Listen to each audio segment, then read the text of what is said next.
behind closed doors, the neo-nationalist organisation of Solidarity is bordering on racism and fascism in its behaviour.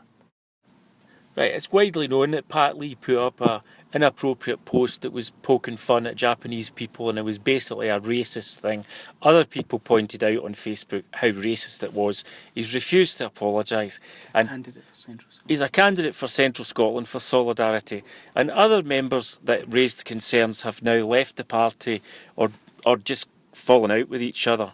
And they've been told quite clearly that you don't create any noise, don't create any trouble, because it will bring bad publicity. But they're bringing bad publicity to themselves by not sorting it out. The party needs reformed. They were bullying people. They're bullying people, going on, sending bullying messages on the phone. I had messages that are coming through Messenger from people I didn't know, calling me a troll, saying I needed sorted out.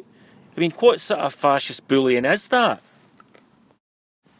Right, another Solidarity candidate for Holyrood had made posts about Muslims and paedophiles and asking for Muslims to have their toes cut off, and just basically reposting British fascist propaganda against a racial minority.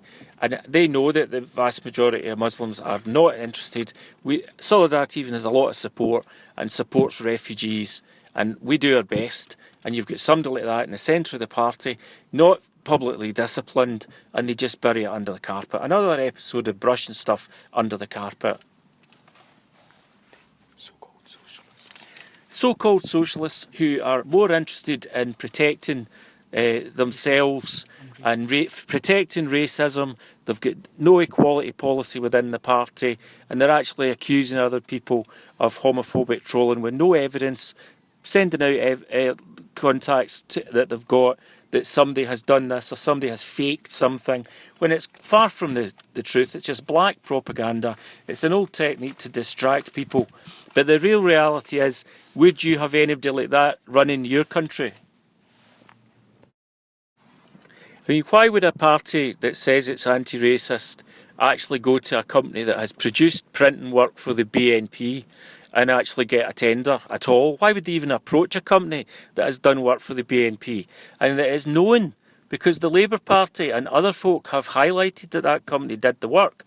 So whether that was justified or not, why would Solidarity go and get a quote and a tender from a company associated with that? On principle, they should be boycotting anybody associated with that. We don't know the truth, obviously, but I'm just saying, why? Have they thought about it? No, they haven't. Lead Solidarity candidates have close links with the Scottish Resistance and other actual crackpot groups that believe in violence and have warned people, don't come to the demonstrations, don't bring children to the demonstrations, it might get violent. People that are actually out to cause trouble. They're not mainstream, they're not SNP, they're just crazy nationalists. And nationalism in itself can be very racist. And you have to be very, very careful that you don't ferment hatred and racism for other groups, including people that are actually supporting independence, who live in this country, that have a background of different cultures and different religions. And I don't think they've thought it out.